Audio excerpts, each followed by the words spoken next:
What's up, folks? We're back with another installment of ancient Egyptian um, mysteries, and I'm reading this same book, "The Legends of the Egyptian Gods: Hieroglyphic Texts and Translations" by E.A. Wallace Budge, and so the last one I was doing was the last one I recorded reading was the creation story that was talking about how the earth and how everything was created by the uh, by Khepera. And I was just thinking afterwards how part of that, when it says that it was 2 yen periods or something, or hen periods, or I don't know, until the sun was seen. Basically, first the sun was hidden for 2 hen periods, or whatever it is, um, behind Shu and Tefnut, so behind liquid and gas. And then after that, the eye of Kepler, the sun, was visible, and then the moon was visible after that. And like, so that I was just thinking that could even relate somehow to um, that maybe in the early, formative period of the Earth, the sun might have not have been visible, and it may have we may have been this just kind of swirling ball of liquids and gases and whatever, like some of the other planets seem to be. And so you wouldn't really see the sun if you were on Earth, like unless you were on the outer atmosphere or something. So I'm not sure if that's the reason for that, but you know, could be. Um, So anyway, I'm going to read this other one that seems to deal with the creation of America, um, and, or at either the creation of America or it seems like the creation of America and the creation of the system of infernology, the underworld tradition through which America was, you know, celebrated and studied. All right, so what is this called? The Legend of the Destruction of Mankind. Um, Here is the story of Ra. I think it's Ra. It has a line over the A, so I think that means Ra. Like the Egyptologists that I've been relying on the most lately, like the modern Egyptologist Wael Sherbini, whose work I'm learning a lot from. He calls the sun god Re, Re. So I tend to do that, but for this I'll just say Ra because that's how it's written here by Budge. Here is the story of Ra, the god who was self-begotten and self-created. After he had assumed the sovereignty over men and women and gods and things, the one God. So again, it's like, as I was saying last time, like a lot of times Christian, especially Egyptologists in like the um, 19th and 20th centuries in the West, like they tried to fit ancient Egyptian religion into a Christian model, similar to what has been done with Hinduism and Buddhism and a lot of things that are kind of just whitewashed into being as anything that's different, that's markedly different from Christianity, is kind of just ignored or covered up.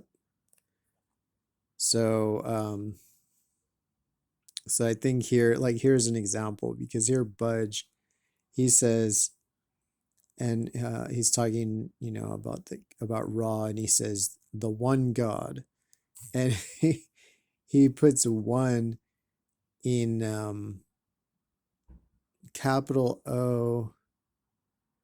Well, I don't know. I can't really show it because the phone's flipped, but anyway, the word one is like, not only is the O capitalized, but like the entire word is like, capitalized. Basically, like the N and E are capitalized too, but somehow the O is still like even more capitalized because it's like an old fashioned book. So maybe that's how they did like bold kind of in the back in the day or something. So it's like the super most capitalized word on the page by far is one, followed by the word God, which is uncapitalized. It's like fucking hilarious, like in no ancient tradition was the word God uncapitalized, or was it ever treated as insignificant, or certainly ever inferior to the word one. But this just screams out the Christian, the just the fact that these people, these great, he's considered like one of the greats, maybe the greatest Egyptologist of history, and he just let his feels, his European Christian, cultural feelings dictate the quote unquote science. But whatever, at least he's so fucking blatant about it. To lowercase God, but uppercase one, because it's so almost Christian, Jewish, Judeo Christian, monotheistic, even though it's fucking not, because it just said gods. So it's like, I assume the sovereignty over men and women and gods and things, the one God. It's like, it's not going to bear the reading that these Christians want it to bear, as being like, oh yeah, well, they were basically monotheists like us. No, they were not. But keep trying, keep believing that. All right, so sorry, I just find that fucking hilarious to capitalize one in lowercase God. It's just so pathetically blatant. Um, how uncomfortable like Budge is with ancient religion. All right, so here's the story of Ra, the god who is self begotten and self created. After he had assumed the sovereignty over men and women and gods and things, the one God, now men and women were speaking words of complaint, saying, behold, his majesty, life, strength, and health to him, hath grown old, and his bones have become like silver, and his members have turned into gold, and his hair is like unto real lapis lazuli. His Majesty heard the words of complaint. So I'm not really sure why that's a complaint. I mean, I guess hair is lapis lazuli, so his hair turned blue. Yeah, so maybe that's means like turning gray, or I don't know. It's funny. It's a funny insult, but his Majesty heard the words of complaint which men and women were uttering, and his Majesty life, strength, and health to him. Um,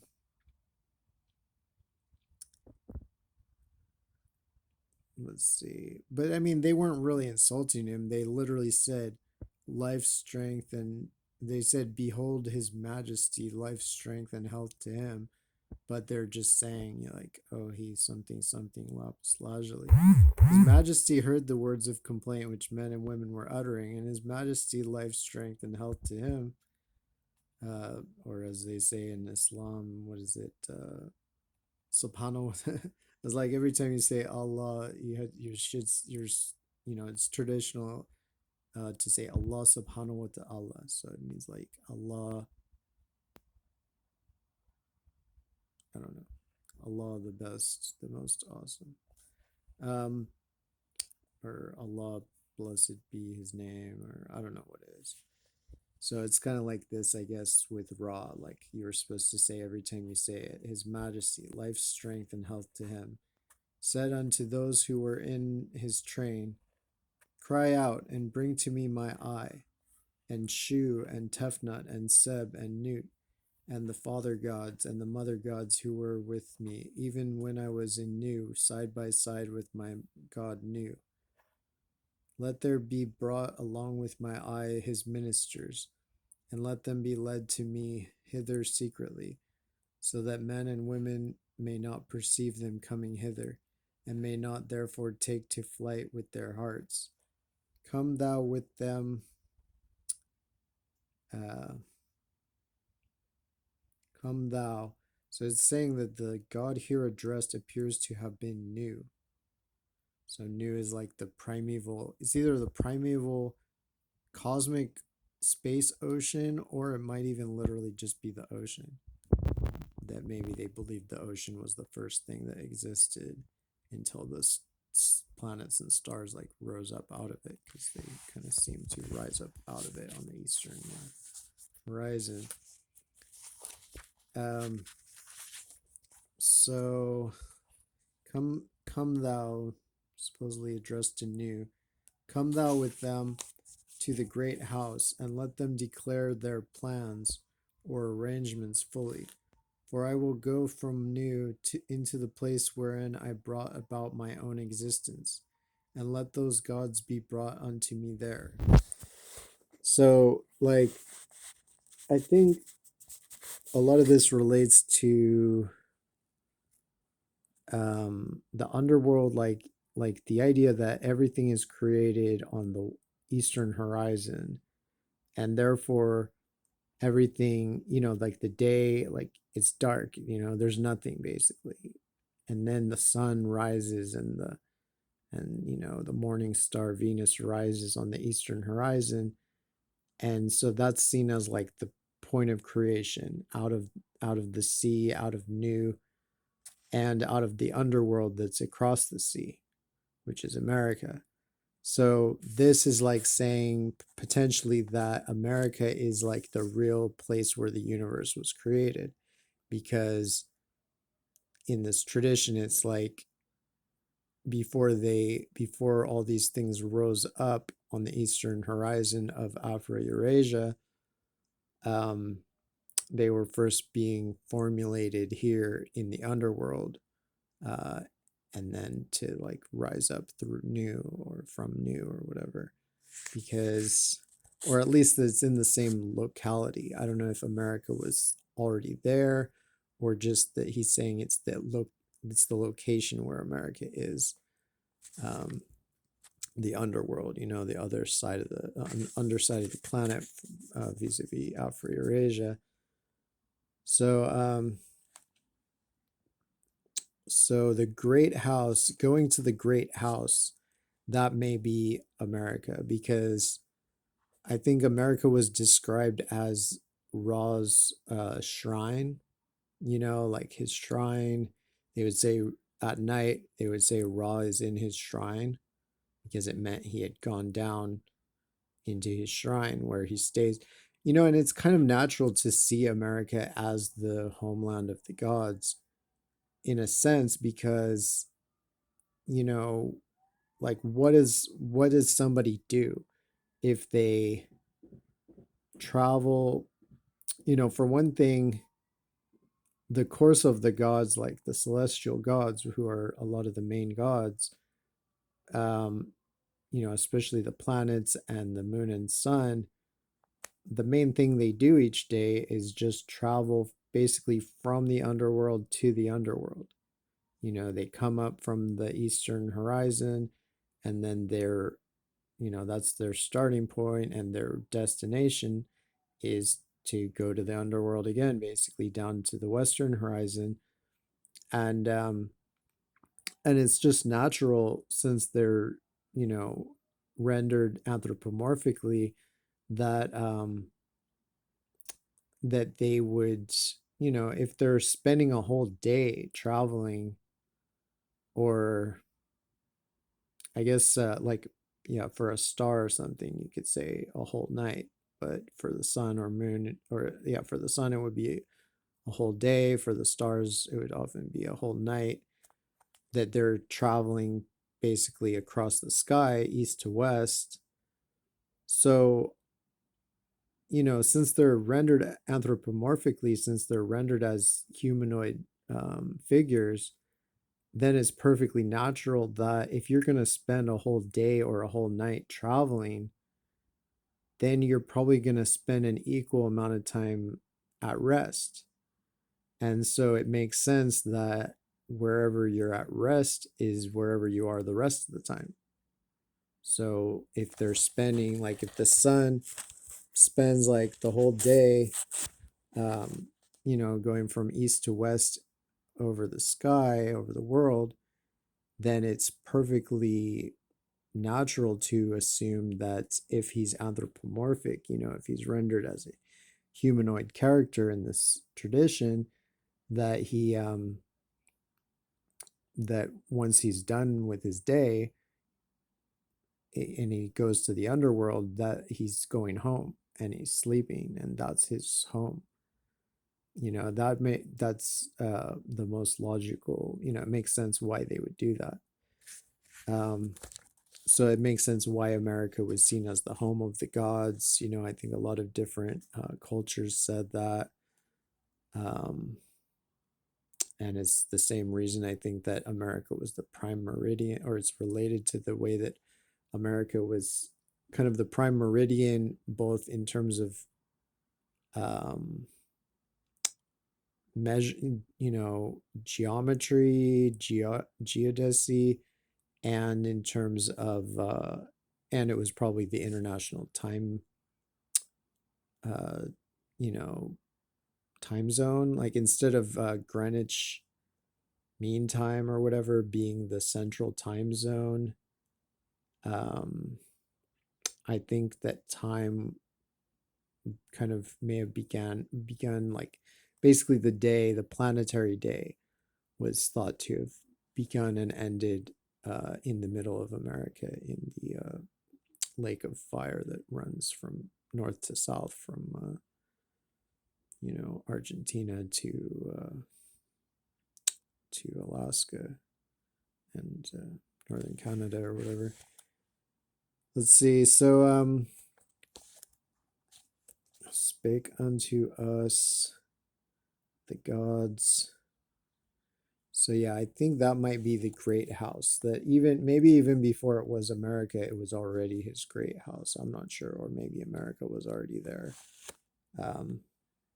So it says, come thou new, come with them to the great house, and let them declare their plans or arrangements fully. For I will go from new into the place wherein I brought about my own existence. So going from new, that again suggests that the underworld, because I think new is associated with the ocean between, which separates the world and the underworld. It's either associated with the ocean itself or with some celestial, something celestial that kind of corresponds to the ocean, in its location. So now the gods were drawn up on each side of Ra, and now the gods were drawn up on each side of Ra, and they bowed down before his majesty until their heads touched the ground. And the maker of men and women, the king of those who have knowledge, spake his words in the presence of the Father of the firstborn gods. And the gods spake in the presence of his majesty, saying, speak unto us, for we are listening to them, i.e., thy words. Then Ra spake. You can see like how freaking awkward these translations are. Like, because like this is like the Wild West of translation. People are just winging it on a lot of this. But I mean, he's considered like the best, one of the best top Egyptologists, but still a lot of it is winging it. A lot of it.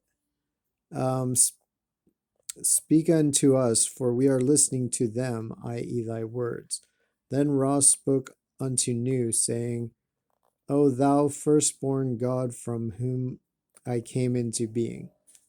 So yeah, that makes me think that new, I mean, I don't know. They always say new is like the celestial sea, but I think it's at least 50% chance new is the actual ocean, and that they believed that the ocean was like the first thing that existed until things started rising up out of it on the east. Saying, O thou firstborn, for we are listening to them. Then Ra spoke unto Nu, saying, O thou firstborn gods from whom I came into being, O thou firstborn God from whom I came into being, O ye gods of ancient time, my ancestors, take ye heed to what men and women are doing. For behold, those who were created by my eye are uttering words of complaint against me. Tell me what ye would do in the matter, and consider this thing for me, and seek out a plan for me, for I will not slay them until I have heard what ye shall say to me concerning it. So, like, these people came to him and they called him his your majesty, and they said, like, uh they said life, strength, and health to him. Well, actually, it's not clear if they said that or if that's the narrator saying that. But no, it sounds like they said it. Um, yeah, sounds like the people who he claims like slighted him, they were actually saying, calling him his majesty and saying life, strength, and health to him. But because they said his hair is like unto real lapis lazuli, which sounds cool to me, but like whatever. Be glad you have hair, you fuck. Anyway, but he was so mad, he's like about to kill these people. But first, he's like, first, let me, consult somebody. Um, so he asked Nu about it. Then the majesty of Nu to son Ra spake, saying, Thou art the God who art greater than he who made thee. Thou art the sovereign of those who were created in thee. Thy throne is set, and the fear of thee is great. Let thine eye go against those who have uttered blasphemies against thee. So, like, the ocean, either terrestrial or celestial or both, is like telling the sun, just like kill all these motherfuckers. Like, who cares if they're praising you and praying to you? If they say your hair is lapis lazuli, fucking kill them.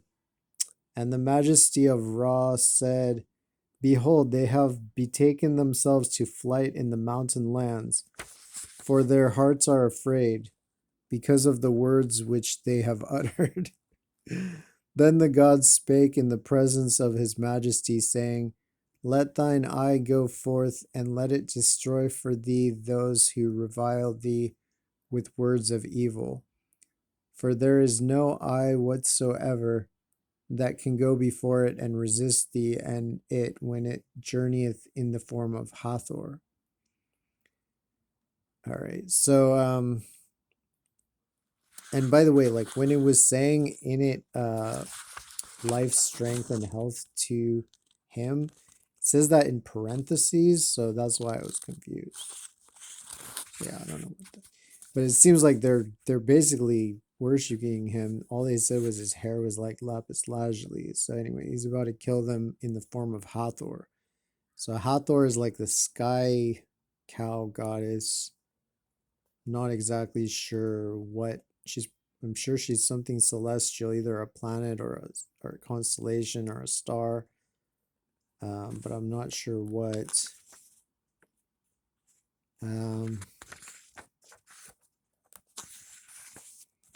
Anyway, I don't even know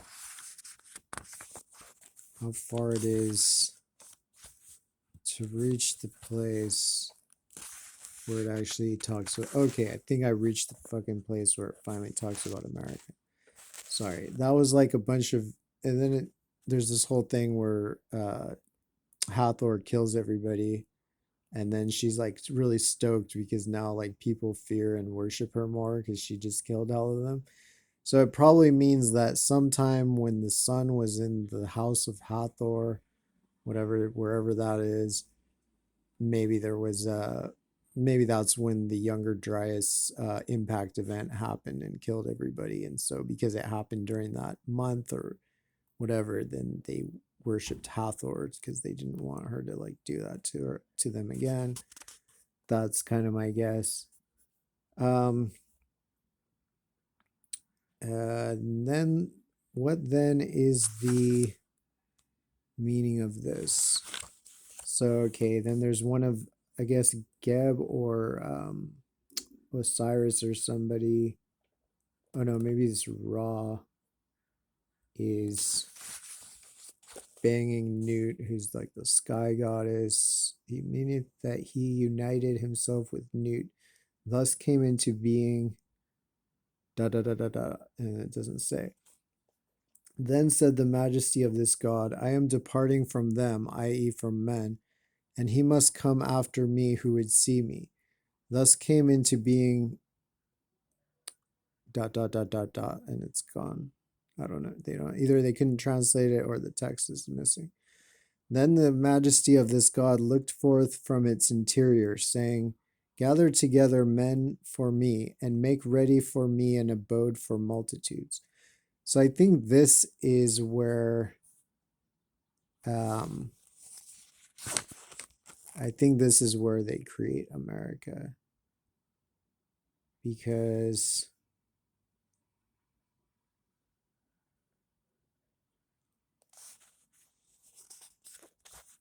yeah, I think this is it. But I think there's another part of it. Anyway, I'm departing. Gather for me. So they're like creating America, maybe. Make ready for me an abode for multitudes. So that's probably America and or the celestial components of America. Thus came into being dot dot dot dot dot dot. Doesn't say. And his majesty, life, health, and strength be to him, said, Let a great field, Sekhet, be produced, Hetep. Thereupon Sekhet Hetep came into being. I think that's also translated as field of offerings. Thereupon, and the god said, I will gather herbs, Arat, therein. Thereupon Sekhet Aru came into being. That's the field of herbs, or more often translated as the field of reeds, likely corresponding to the Elysian fields.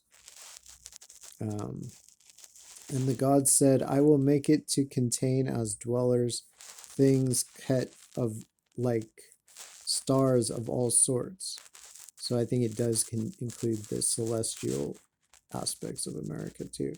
Thereupon the stars Akheke came into being.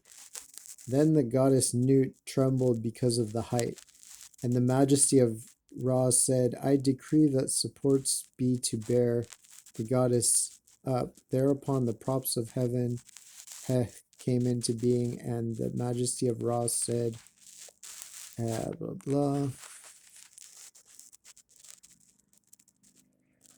So I know there's a part where he says like that he has gone away, and that people, if they want to see him, they have to follow him to this new place. But I cannot freaking find that. So, and I think it's about to cut me off. So, but anyway, I'm that's basically America and or the celestial aspects of America, like the gods that are the planets and stars that are seen as like belonging to America as opposed to Afro-Eurasia.